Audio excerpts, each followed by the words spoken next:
Welcome everyone to the global webinar on the transformation of the aerospace and aviation sector. My name is Linda Spurr and I'm thrilled to be your host today. It's great to see the interest that this topic has generated, with more than 300 people registered and online right now. So a warm welcome to all of you from right around the globe.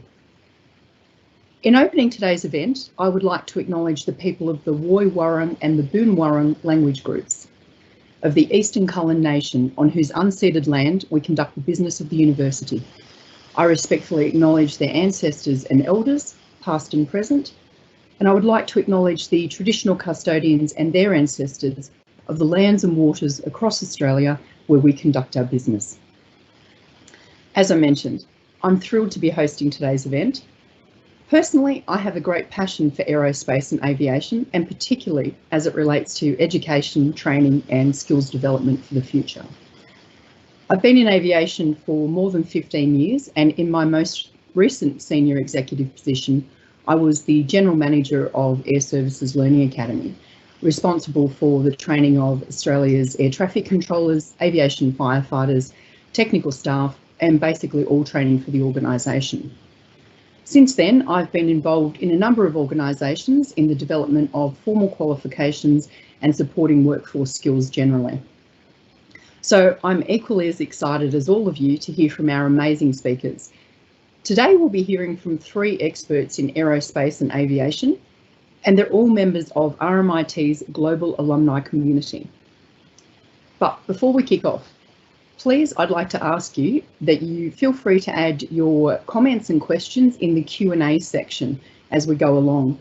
In addition, if I can ask you to like or give a thumbs up to the questions that you would most like to have answered, and we'll certainly try and get through as many of those during our Q&A session after our speakers' presentations. I'd also like to thank each of you. We've had an overwhelming response with questions before today's event, and we've tried to incorporate the answers and responses to a number of those in the panel presentations that you'll hear shortly. So today's event, the transformation of aerospace and aviation. What does that look like in terms of change and challenge, in terms of workforce skills and employment opportunities? Well, that's what we're here to talk about today. There's certainly no question that the COVID-19 pandemic has had an extraordinary impact economically, globally, behaviourally, and across many industries. Of course, our industry, aerospace and aviation, was one of the first to feel the impact. So what does that mean, and what does the future look like? Are there positives? And if so, what are they? Now, let's keep in mind that interruptions to our industry are not new. Whether it was the SARS pandemic, the global financial crisis, economic recessions, volcanic eruptions, or a number of other disruptions over time. On each of these occasions, as an industry, we have rebounded. So, is the current situation the same, or is it different, and if so, how? These are unquestionably challenging times, but ours is an industry that is dynamic and was already well progressed towards innovation, new technology, and digital transformation before this global pandemic. Does that put us in a better position for recovery? And if the way that we work and the way that we connect has changed, what does that mean for employment prospects? Does it change the key skills and focus areas that you should be pursuing as students and participants in the industry? They're all very, very good questions. And we are lucky to have our 3 industry experts with us today to share their observations of the challenges and changes that they are personally seeing, and also what they're anticipating for the future. And of course, I think a highlight that we're all looking forward to is hearing their own personal experiences and them sharing their advice with you for the future. So on that note, it gives me great pleasure to introduce our first speaker to you, Caddy. Based in China, Caddy is the Principal Strategic Development Manager at Collins Aerospace in Beijing, one of the world's largest suppliers of aerospace and defence products, headquartered in Charlotte, North Carolina. Caddy has held various leadership roles, including the Director of Business Development for Honeywell Airport Business in the North Asia region, and also the North Asia Sales Manager at Siemens Airport Business. At RMIT, Caddy studied a Master of Business Administration, Aviation Management. So welcome, Caddy, and over to you. Thank you, Linda. Good morning, good afternoon, everyone. My name is Caddy. It's my great honor to be here today and share with all of you. As a RMIT alumna, it's always been excited for me to have a chance to share among the RMIT global community. My sharing today will be covering 3 parts, including my personal journey from RMIT, the current trends and the dynamics in industry, and how we get ready for future as a graduate students. Okay, next page, please. I start my career from a project engineer in Shanghai Airport in 1998. After about 4 years working, I decided to recharge myself and learn business and management skill. So I applied the MBA for Aviation Management program. 2 years study in RMIT was the most unforgettable time for me. It was hard for finish all the intensive courses and assignments. I couldn't remember how many nights I couldn't sleep to meet assignments due date. I thought life would be easier if I start work after graduation, but later on I realized life is even harder, unfortunately. So I encourage you who are still in college to cherish your time as much as possible, study hard and play harder. So my first job after graduating from RMIT was a sales manager for Siemens Airport Business in China. During that time, I got a chance to be delegated to the company headquarters in Germany for a year to manage the business for the North Asia region. So after that, I joined Honeywell as the Business Development Director for airport business for North Asia region. I expand my expertise from airport to air traffic management technologies during that time because ATM business was a part of airport business in the company. So I was thinking, I got knowledge for airport management, for airport technologies, air traffic management technologies. So the missing part for me was something in the air. So I was looking for the opportunity for avionics business. That's why I joined Collins Aerospace 2 years ago. That's pretty much about the journey of the first half of my life. I entered the aviation world unexpectedly. However, it has become my passion. I love to travel. I love to meet people. I have been traveled to more than 50 countries and live in 3 countries so far. So all this experience I gained was through aviation. Literally speaking, aviation is not only a job or career for me, it's part of my life. And the study in RMIT was the foundation for all of that. So my gratitude to RMIT here, wish RMIT will be the blessings to more young generations. Okay, so next page, please.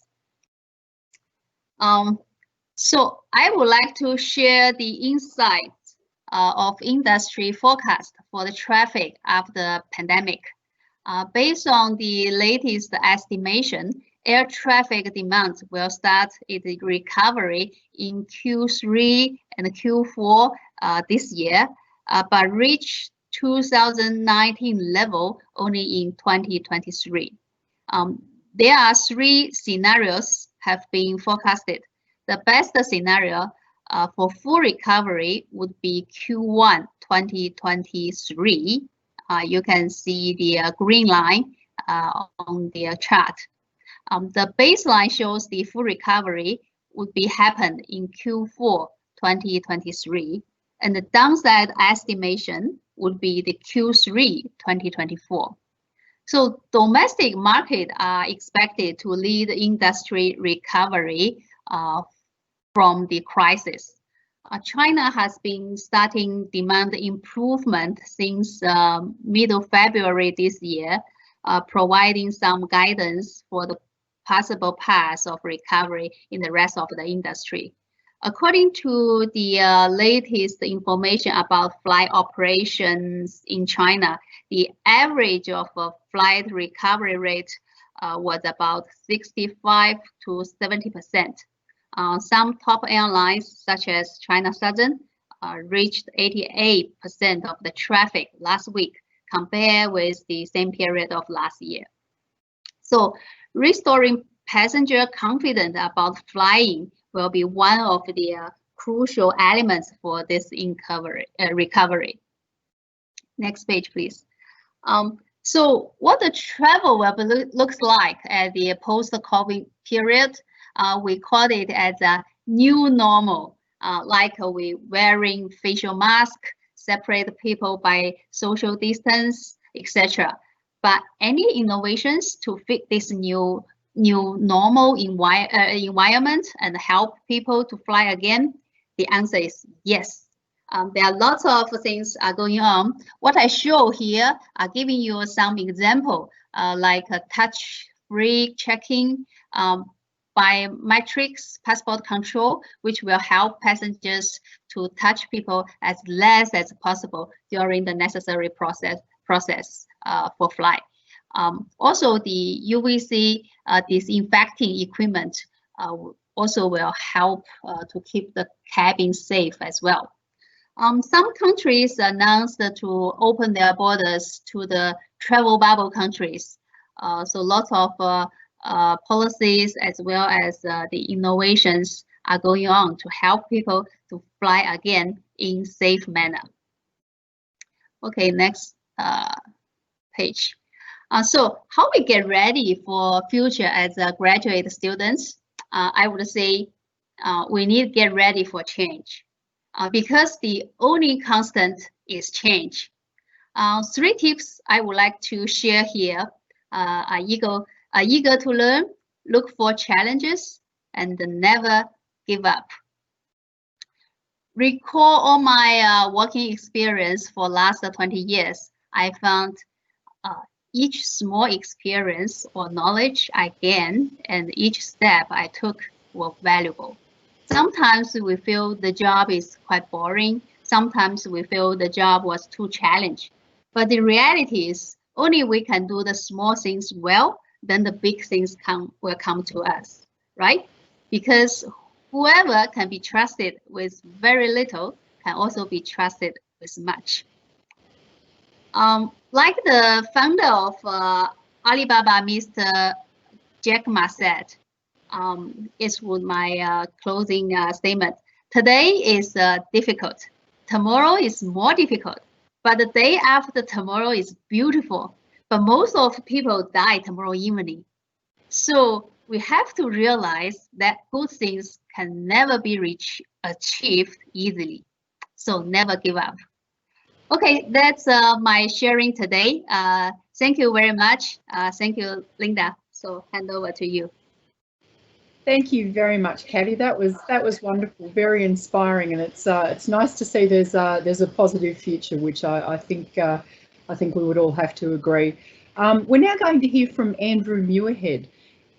Andrew is based in Germany. He is the Vice President and Head of Production Division, Original Equipment Innovation at Lufthansa Technik AG, the world's leading provider of maintenance, repair, overhaul and modification services for civil aircraft, and also a leading aerospace component manufacturer.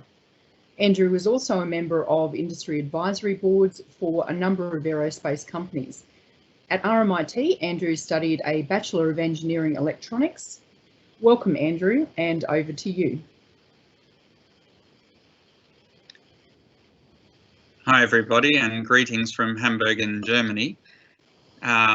I'd like to talk a little bit about what you're about to be faced with if you're graduating and getting ready to come out of university. If you can go to the next slide, yeah. Basically, it's going to be pretty challenging and it's going to be a rough journey ahead.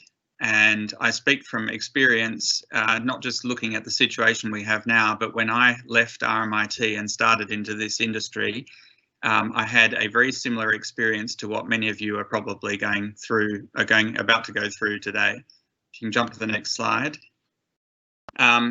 So I studied electronics engineering at RMIT back in the 90s. I finished in 1992. I'm not sure whether you still have context curriculum there, but back in the 90s we had to do context curriculum, which was non-engineering topics.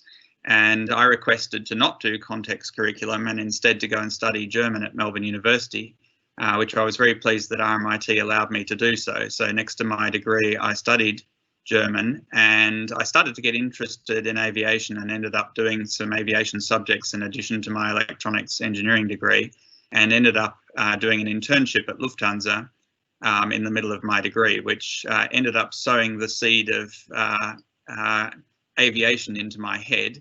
So I'd set it into my mind at the end of my degree I wanted to go into aviation, and in 1992 we had the first Gulf War, and I remember writing 50 applications and getting 50 rejection letters. And I can tell you, if you go through that, it's a pretty depressing experience. But I decided to not give up and to look at what else could I do in the meantime, given that there was a crisis in aviation. So I ended up packing my backpack. I travelled around the world, and I ultimately ended up in Germany and got a job with Andersen Consulting, which is today Accenture. And even though at the beginning it had nothing to do with aviation, I don't regret having made that move for a second. Basically, in 3 years of Andersen Consulting, I learned about business. I learned about business processes. I did actually end up doing some aviation work as well for a number of companies, but got a lot of exposure to the transportation and logistics industry. And ultimately in 1996 got the opportunity to go to Lufthansa Technik and work in aviation. So I had this feeling of, great, I've made it, I'm in the industry.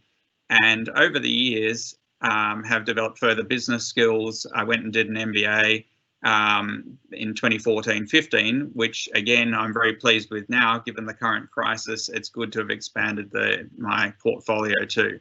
But sometimes to get to where you want to go, you've got to get there on an unusual journey.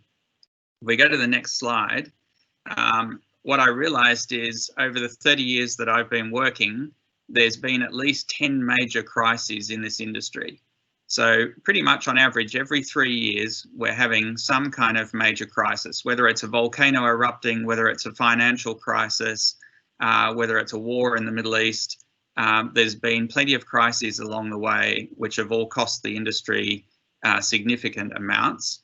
Having said that, the current crisis, the COVID-19 crisis, is unprecedented. If I look back to the Gulf War back in '92, when I finished my degree, there were around about 10 billion in losses in the industry, whereas today in the COVID-19 case, we're looking at around about 420 billion in losses just for 2020. So factor 40 times worse than what was there back in 1992.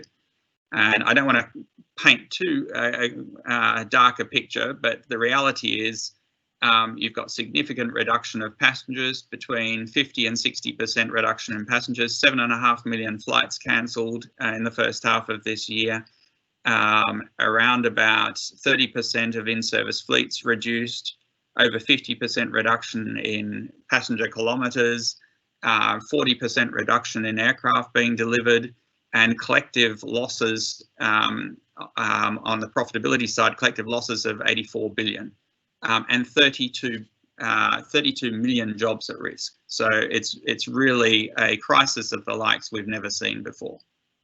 If you can jump to the next slide. So there's different models, and Caddy just talked about them, so I won't go into too much depth here. Our prediction as well is that it's going to take at least until the end of 2023 to get to approximately 90% of the levels that we had at the end of 2019. That may shift a little bit to the left or the right, but currently the thinking is it's certainly going to take until the end of 2023. If you can jump to the next slide, please. So what do we see? What's likely to happen? So it's going to take a while before international operations return. Business travel is probably going to suffer significantly. We've all got used to using digital and digital conference calls, whereas before it was sort of looked at as, oh, that never works. We now actually have stable digital. So I think business travel is going to suffer. We're going to see a long time of low load factors in the aircraft. Older aircraft will be stored and ultimately taken out of service. So technologically, you're going to see a lot of focus on hygiene. You're going to see a lot of focus on increasing digitalization, massive cost pressure on the airlines, and pressure to generate ancillary revenues. That'll probably also, as you'll see, new business models appearing. In previous crises, the low-cost model came in. I think with this crisis, you'll see a lot of consolidation ultimately. And the topic of environmental impact is not going away either.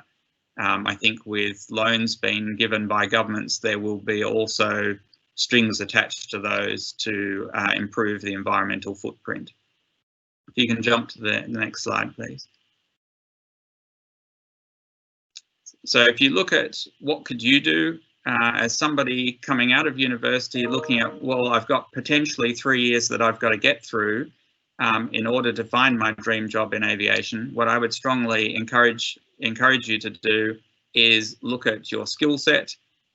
For example, digital skill set is extremely important. The role of digital is going to be enormous. Business skills.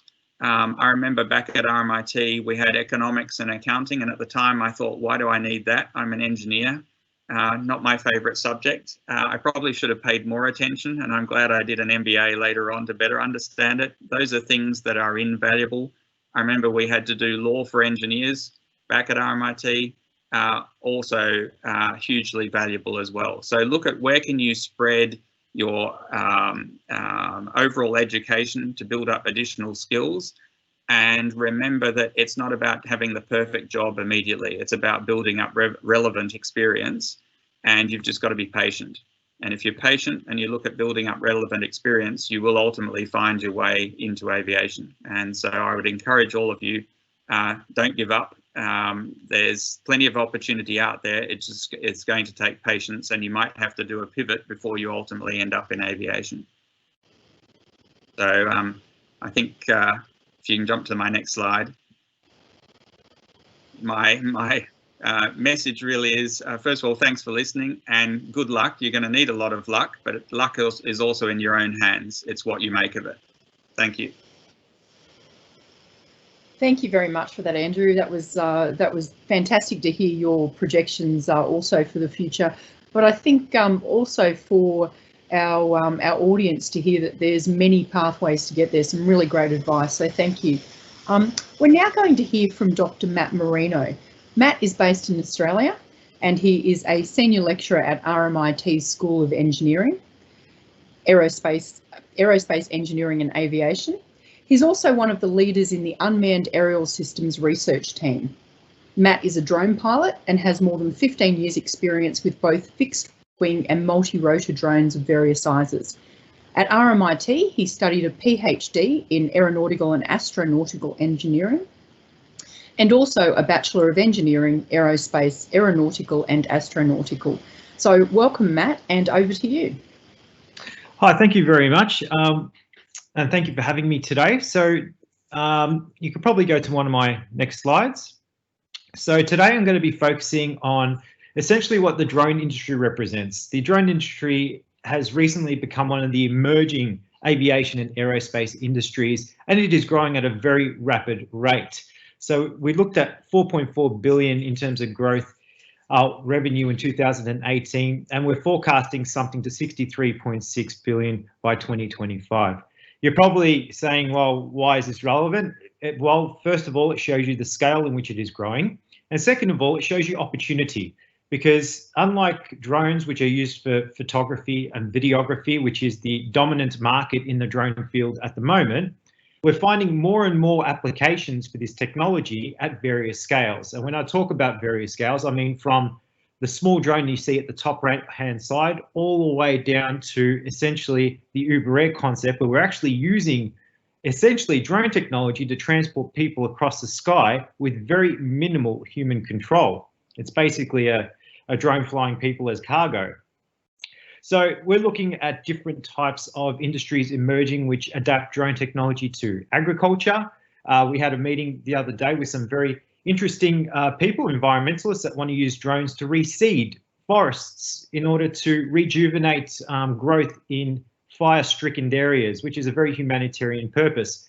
Obviously, there's growth in media. We see a lot of use of drone technology in construction and mining, especially when we're trying to reconstruct 3D objects and try to survey a field. We see them a lot in insurance and, of course, the new announcements with the Uber Air concept, which is personal transportation. In terms of being in Australia, there is a lot of opportunity. Australia is seen as one of the leaders in adopting and using and testing drone technology. If you didn't already know, Queensland is one of the areas where Google and other companies which are experimenting with different drone technologies go to test their aircraft. CASA, which is our regulatory body, represent one of the most forward-thinking agencies which allow the use of drones in our community. And if you didn't know, Canberra also have a drone delivery service, so you can actually order a coffee or an ice cream and it'll be dropped at your door via a drone. It's pretty innovative and there's a lot of opportunity in this domain for people to get involved. Next slide. So what does this mean for you guys? Well, it means that it gives you a means to be an entrepreneur. It gives you a means to say, okay, this might be an industry you might want to get into. And we have seen this in the past. So using your degree to its full potential, you can actually do a final year project to come up with an idea in which you might think is worthwhile, and do it as your final year project. You can take this piece of IP and with RMIT resources, you can develop it even further. You can transfer it into a business. An example of this is Astra Drone Solutions. So we have a ex-student RMIT alumni who turned their undergraduate project, which is that little drone on the left-hand side. And that was a project used by firefighters. They sent a little drone into a building ridden with fire to interrogate the building before they sent people in. That was his project IP. He developed it into that drone that you see in the center, which is under product development, and he developed his own company called Astra Drone Solutions, which has become a success. He now surveys really dangerous tunnels and canals for the mining industry before they actually send personnel in to make sure the area is safe.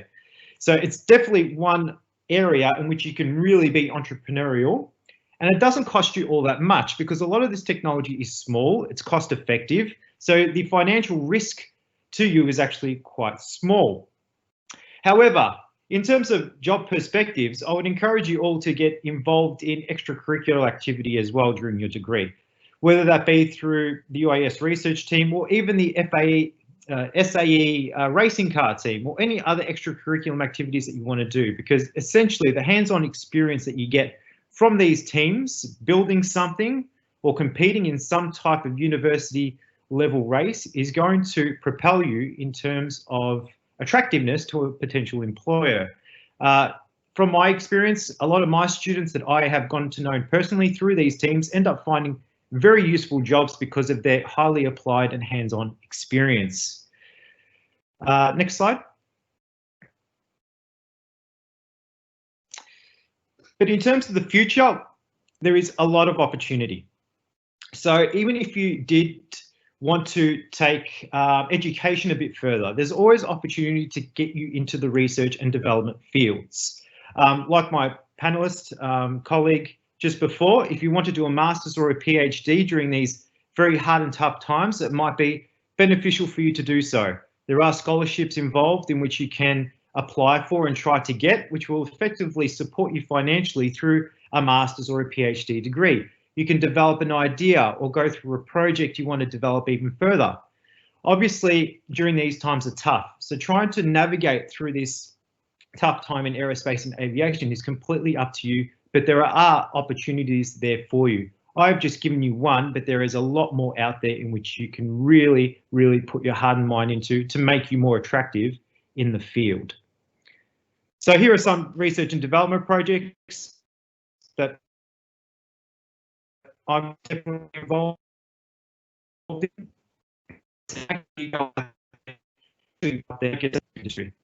That's it from me, and thank you very much.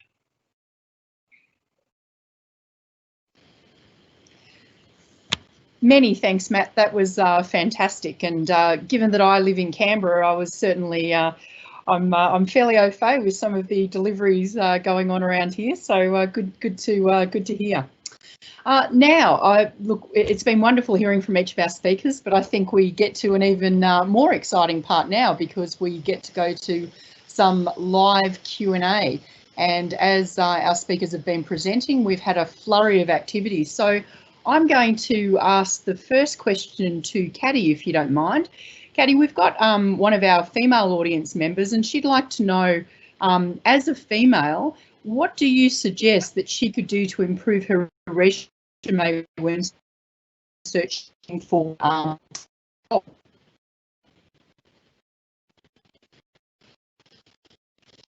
Okay, Caddy, are you with me?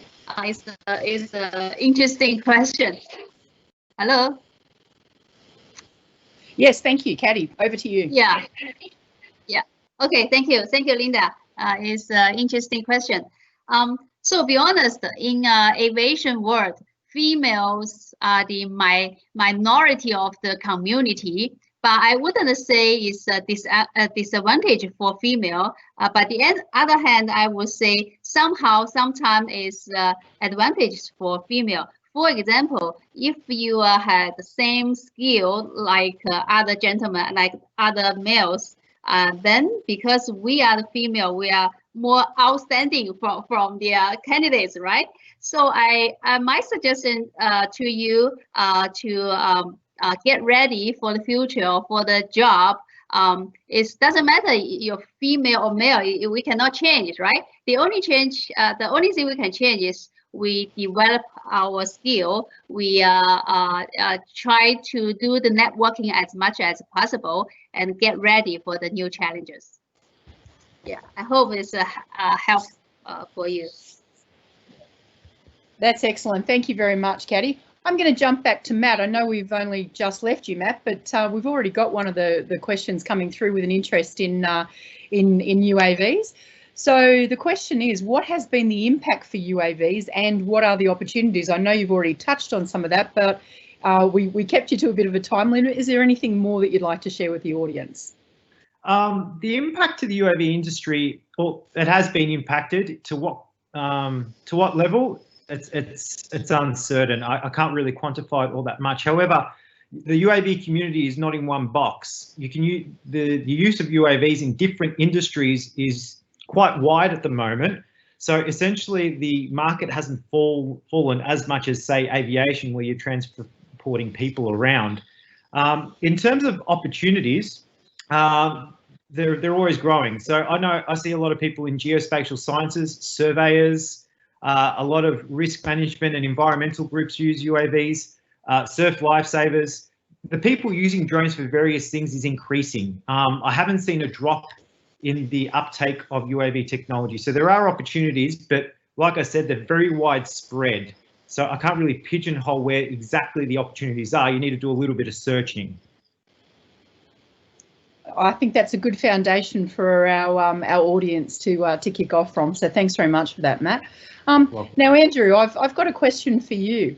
Our audience would like to know what they can do to secure an internship or some work experience, particularly if they don't have relevant experience already on their resume. What would be your advice?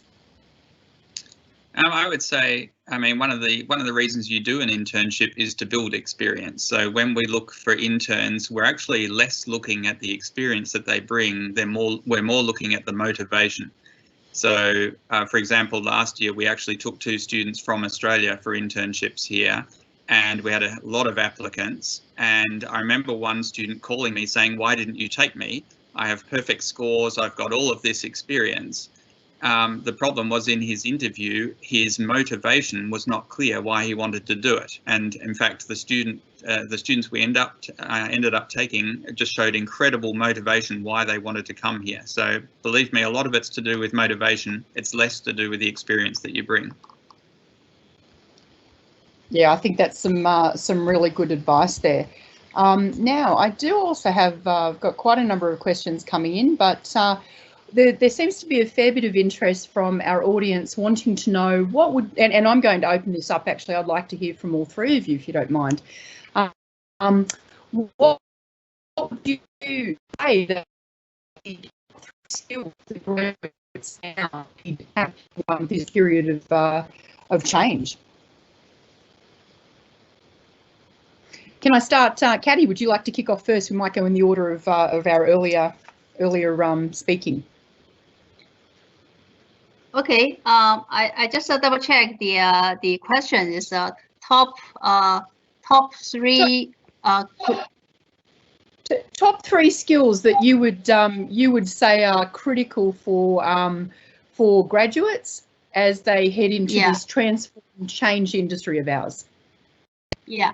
Okay. I would like to share one. That's the learning ability. Because during our daily work, be honest, the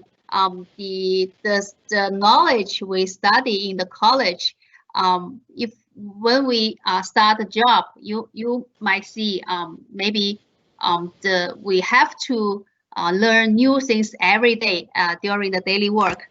So I would say keep learning. The eager to learn. The more you're eager to learn, the more the ability you get from the work. Then keep yourself competitive during the very aggressive environment. That's the tips I share here. Yeah, that's good advice. Thank you, Caddy. Andrew, comments from you? Top three skills? I think probably the top three skills that I would pick out would be strong digital skill set. That's going to become more and more important. So experience in artificial intelligence, data analytics, predictive modeling, things like that. Business skills, also extremely important. And when I talk about business skills, I don't just mean understanding accounting, but understanding business models as well. So Matt talked before about entrepreneurship. If you're going to start a business, you need to understand business models. And the other thing I would say would be new ways of working. So you hear a lot about Agile and Scrum technologies. That's becoming more and more applicable outside of just the software sphere as well. So those would be probably my top three picks in that space. Yeah, a good mix of skills, and I think there's some good advice coming through. And Matt, have you got some additional things to add there? Yeah, I'm going to hint more on the soft skills here because I believe they're unbelievably important in a workplace environment. Integration into teams, the way you carry yourself and integrate into a team and the way you work with your colleagues, for me, is one of the most valuable things you can have. The productivity of everyone goes up and you tend to inspire each other. Also, the willingness to learn, being motivated to actually develop the skills that you identify that makes you better at your job. And then also developing a strong foundation of your core study. So if that's aerospace, making sure that you have your core foundations and you can communicate them effectively to whoever it needs to be, whoever you need to speak to in the industry. Excellent, thank you. I couldn't agree more, actually. I think we're hearing that more and more from organisations. And I think, just tapping back to what Andrew mentioned earlier about the motivation, people's motivation. So I think, being genuine and being able to share a softer side as well and to actually integrate into the workforce is critical. Andrew, I've got another question for you. The audience would like to know, what do you think the industry needs to do to recover from COVID? Yeah, it's kind of a difficult one because there are dependencies that are actually outside of the industry. I mean, I would argue that in order to recover from COVID, we need a vaccine. Failing that, obviously we need to see the numbers go down massively, and we need to have mechanisms put in place so that somebody departing from a country is tested, and when they arrive in the country, they're tested.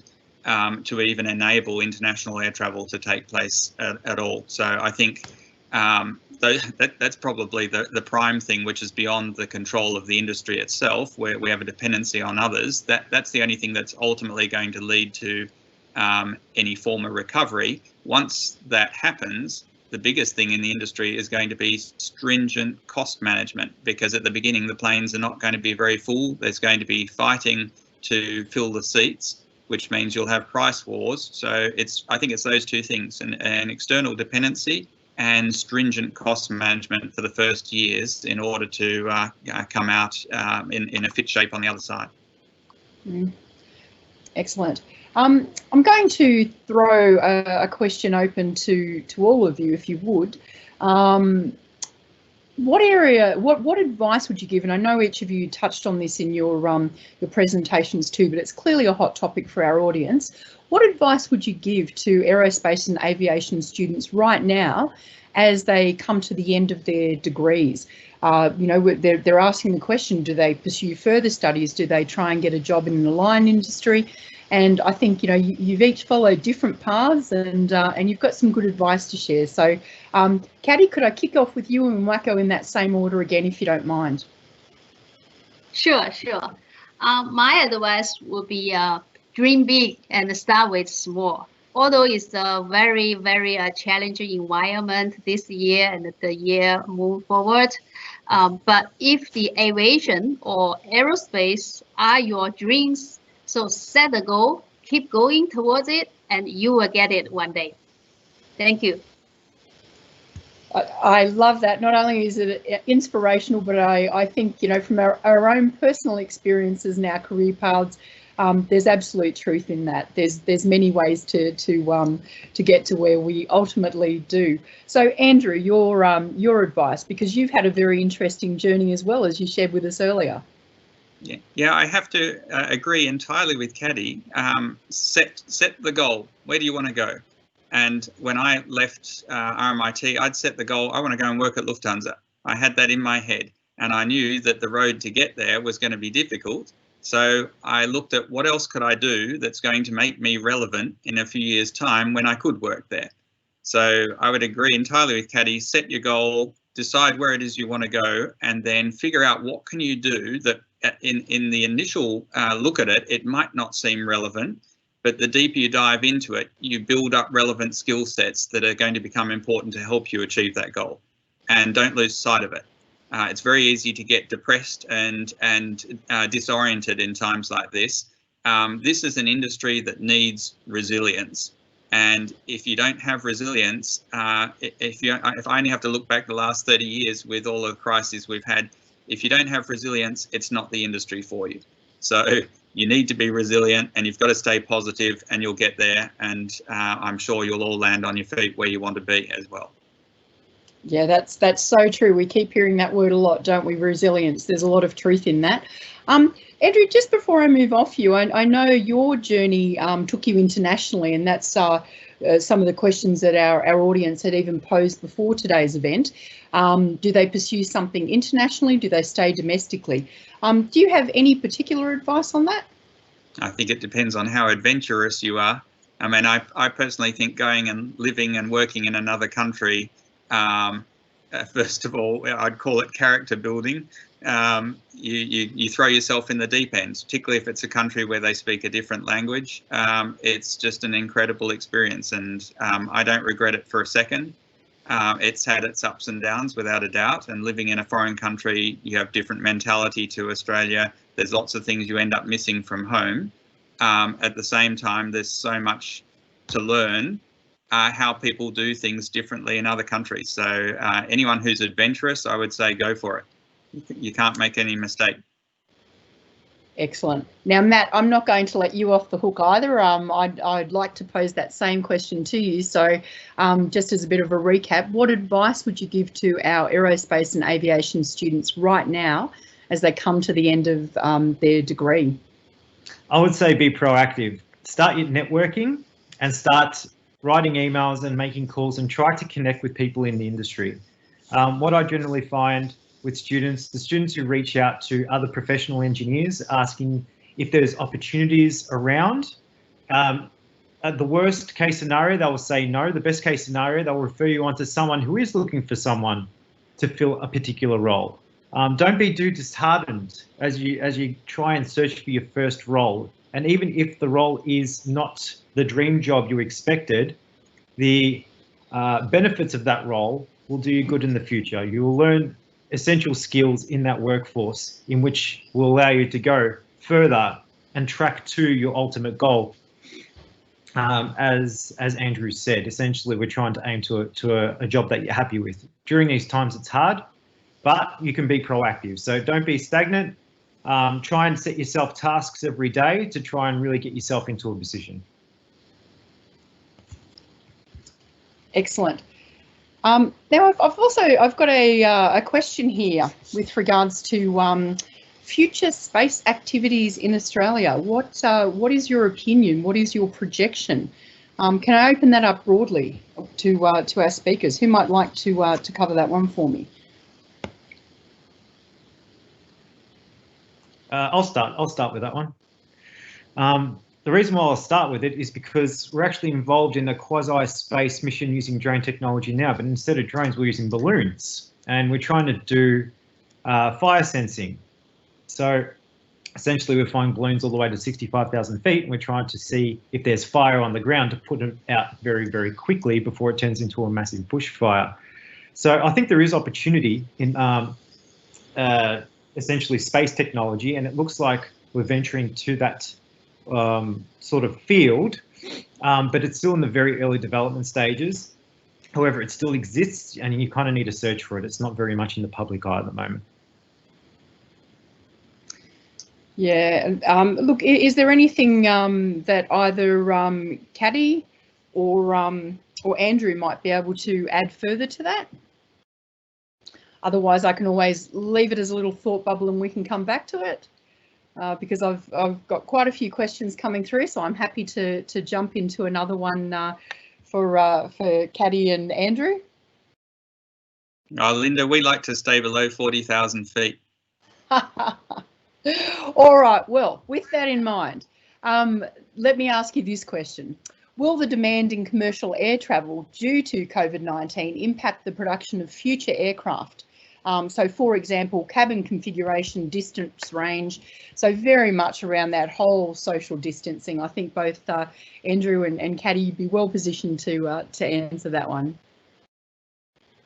Yeah, would you like me to start? Yes, would you mind kicking off? That'd be great, thank you. Yeah, I mean, I would say the days of 4-engine aircraft are certainly coming to an end. You know, it's a great shame for aircraft like the A380, which for any of you who've travelled on it is a beautiful plane to travel on. But I think the bitter reality is we're going to see certainly twin-engine aircraft flying the routes. We're going to see probably aircraft the size of an A321 long range certainly coming into play.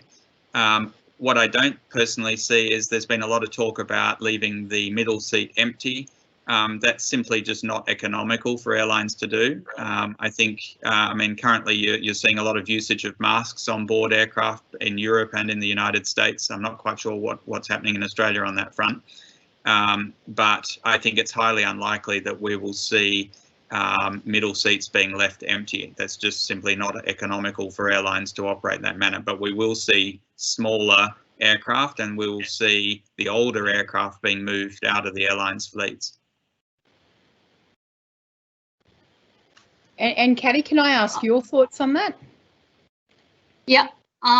I would interpret it in that way. So because there's a crisis for airlines, for the industry, so airlines are looking for the cost-effective way to operate aircraft. For example, the fuel assumption, the cost-effective for fuel assumption, etc. So as well as the new aircraft that can bring more passengers, but with less cost. I would think of the way that airlines are looking forward. Excellent. I can also see that the audience is wanting to tap into some personal experience from you guys, which you've already been very generous in sharing. So let me ask you this question, and I will take it to each of you again, but we might give Caddy a bit of a break and do it in the reverse order. So Matt, I'll kick off with you. If you had your education and career time over again, what, if anything, would you do differently? Oh, wow. Yeah, you put me on the spot. Well, one of your colleagues might like to jump in if they've got an immediate response to that one. I'm not particularly sure. I came out of university at a very hard time during the GFC, and a lot of the people that actually got jobs from my class lost their jobs literally months after they got their jobs, which was a very hard time, especially when you're fresh out of uni. So I kind of didn't put all my eggs in one basket and went through the academic kind of side of things, in which has led to quite a bit of job happiness. I love what I do. In terms of what I would do differently, I'm not entirely sure. I'm very sorry. I would probably develop my the one thing I wasn't doing, especially when I was fresh out of uni, I didn't apply for a lot of jobs. Like I had colleagues of mine apply for a lot of jobs and they did a lot of networking, and ultimately they got into a position. And that's something I do regret not doing. I was a lot younger at the time. I was a lot more immature. But looking back at that particular time, I don't think I was as proactive as I could have been, especially if I was when I was job hunting. So, and that's one of the things that I kind of have said before in this seminar, that the proactivity and the enthusiasm to get out there does mean something, and it does make you attractive, and it's something that I could have developed a little bit more when I was at university. Yeah, thanks for that, Matt. And I think, look, there's no harm in saying there's not too many things I would have done differently. I think you know, that shows that your path has unfolded, and even if you sort of set out on a very specific path, as I think each of us did, and then you know, things changed, that's not a bad message in itself. So Andrew, would you like to jump in? Yeah, I was just thinking about that. I don't think there's too much that I would change. I perhaps would have paid more attention in some of the business related courses. I think at the time I felt, why do I need to do this as an engineer? I would encourage everyone, believe me, you need business skills. It's really, really important. So perhaps I would have paid more attention there. What I would encourage everyone to do, and actually Matt spoke about this before, is reach out to the industry, because that's how you make your opportunities. And I always remember I actually got interested in aerospace. I think it was in my second year of RMIT, and I wrote a letter to the head of engineering at ANZET.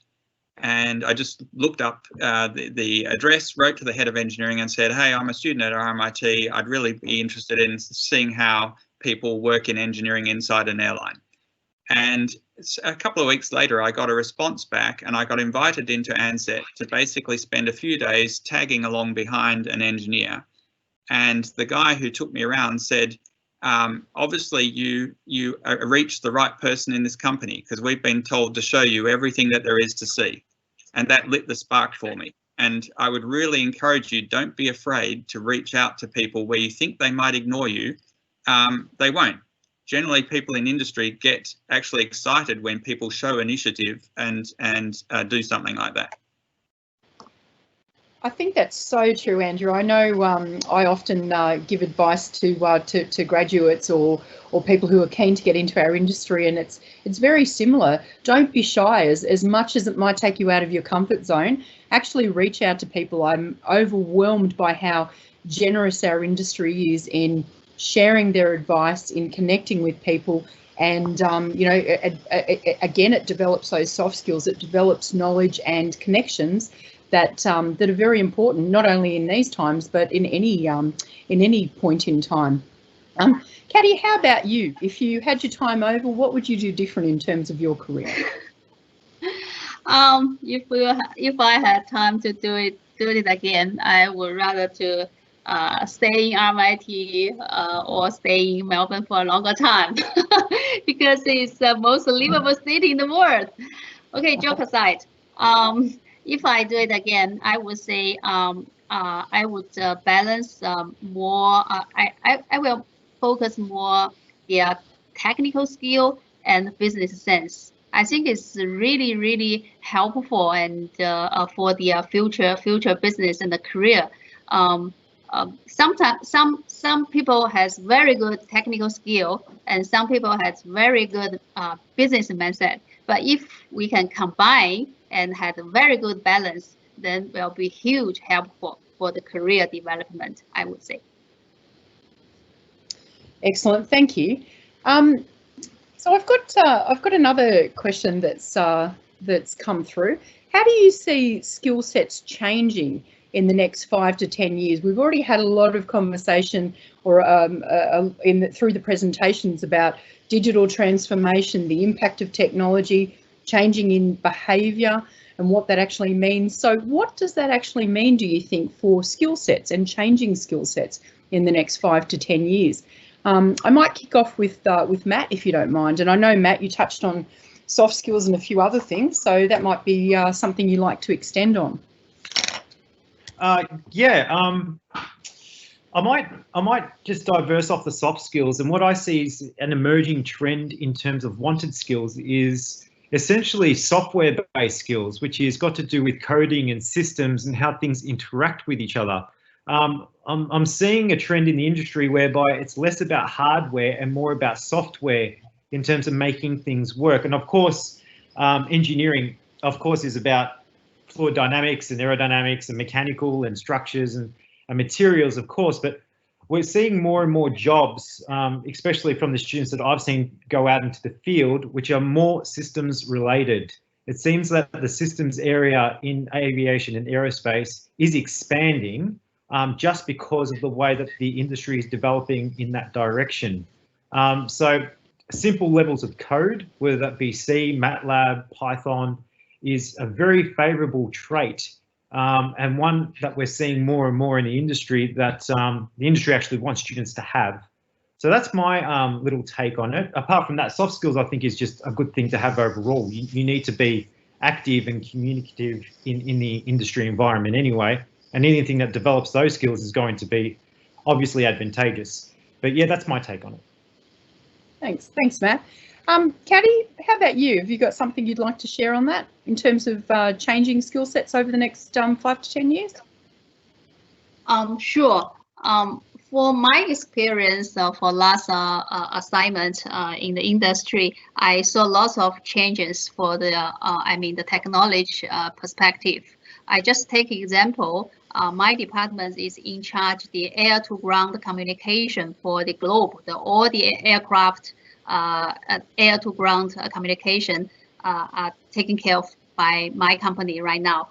So the technology start with VHF technology. Now is like SETCOM, and we are looking forward to new technology always to make the flight safer and more cost-effective solutions. So I would say the digitalization is one of the key things that people need looking at.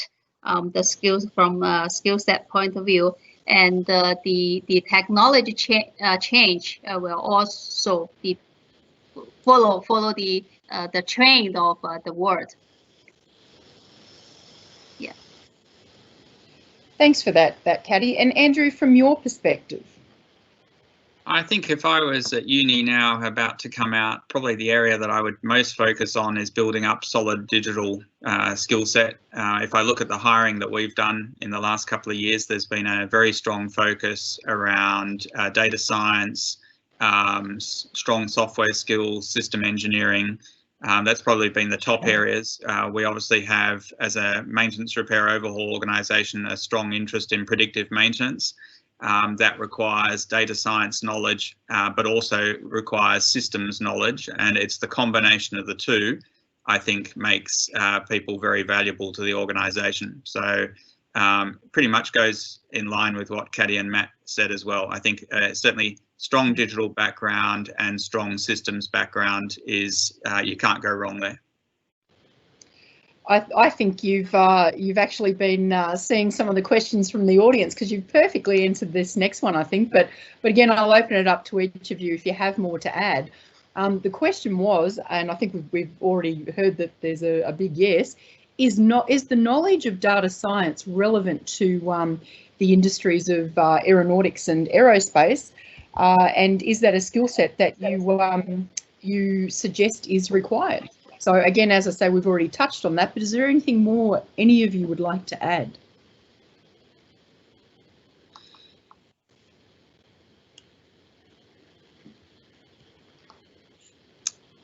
It's okay if there's not, because we've got a flurry of other questions. I'm going to jump back to the skill sets for a moment. Linda, I would say one word about that. The relevance of data science. It's actually the combination. Data science alone, I don't think does it. It's understanding how you use data in relation to systems. So just going in as a data science, we have a lot of companies who approach us and say, I've got all these data scientists and they can crunch your data and do all these amazing things with it. But if you don't have the understanding of the system, it's actually not really very, very valuable. So it's actually, out of my perspective, it's the combination. Understanding systems and understanding data science is where the music is. Thanks for that, Andrew. Is there anyone else who'd like to comment on that? Okay, I might, keeping on the topic of skills, but this is a bit of a flip to it. So we've heard about the top three and the key skills going forward. So here's a question for each of you. And Caddy, I might kick off with you. What would you say is the most underrated or under-acknowledged skill in our industry? Sorry, could you say again? Absolutely. What would you say is the most underrated or under-acknowledged skill in the industry? Underrated. Mm. Let me think about. And okay. Yeah.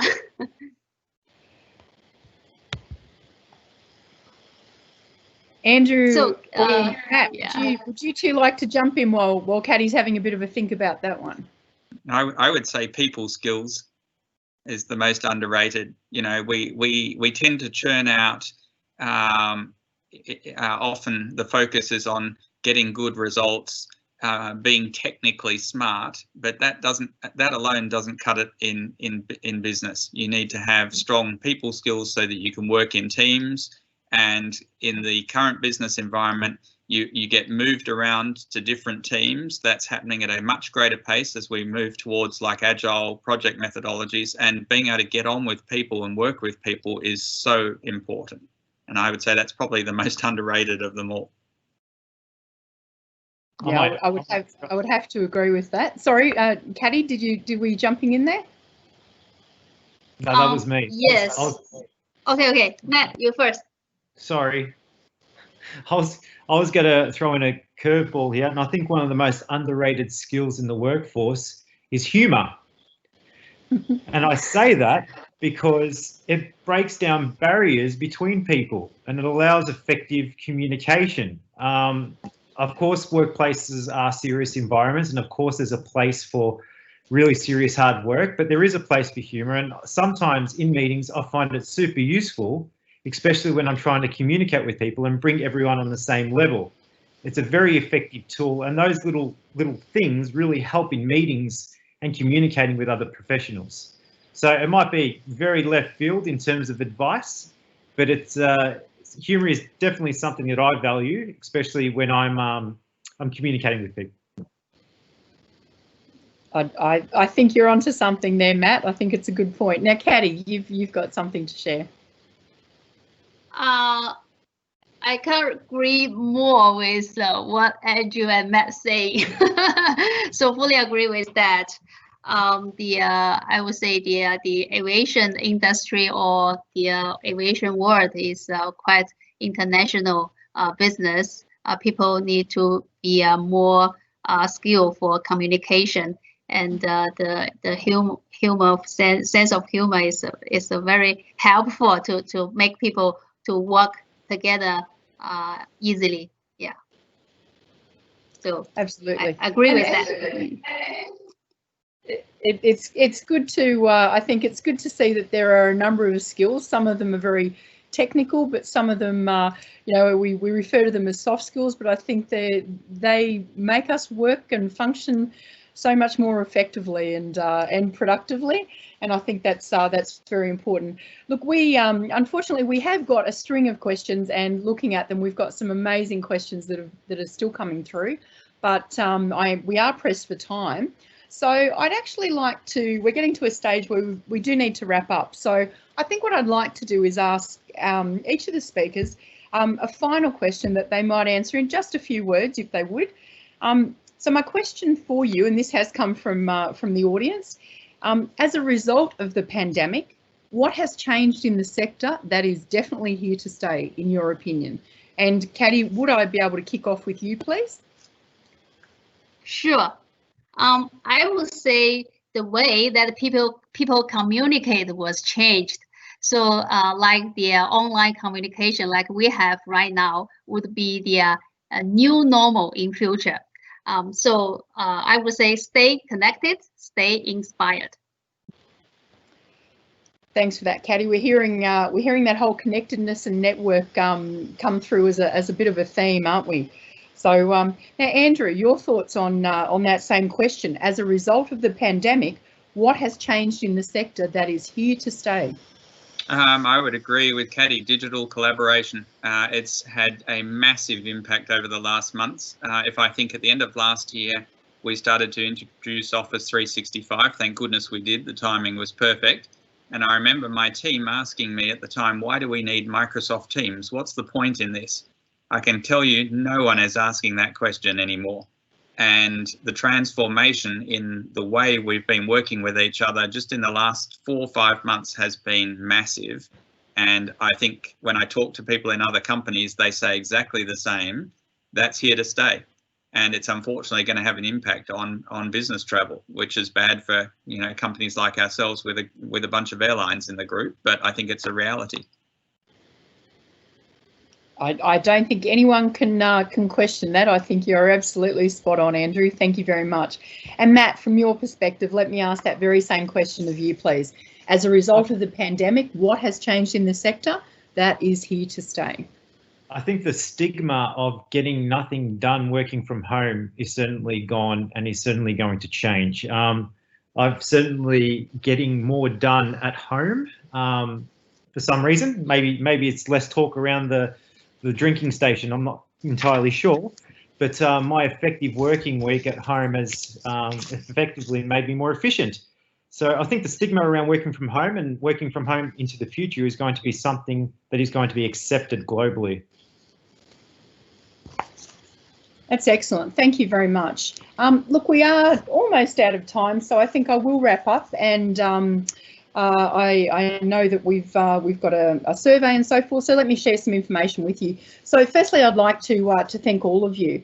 I'd especially like to thank our speakers for their preparation, for their candidness, and very generously sharing their personal experiences. But I'd also like to thank our fantastic audience.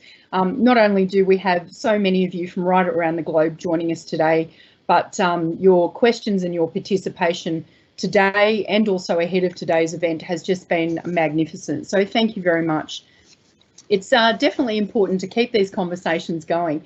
And if there's something that you've heard today that you would like to hear more about, please leave your comments in the feedback form. You'll see that coming up shortly in the Q&A section. So please respond to it and please provide us with some feedback. Again, thank you very much for your attendance today. I hope you've enjoyed the event, and thanks to all. Thank you very much. Thank you very much. Thank you.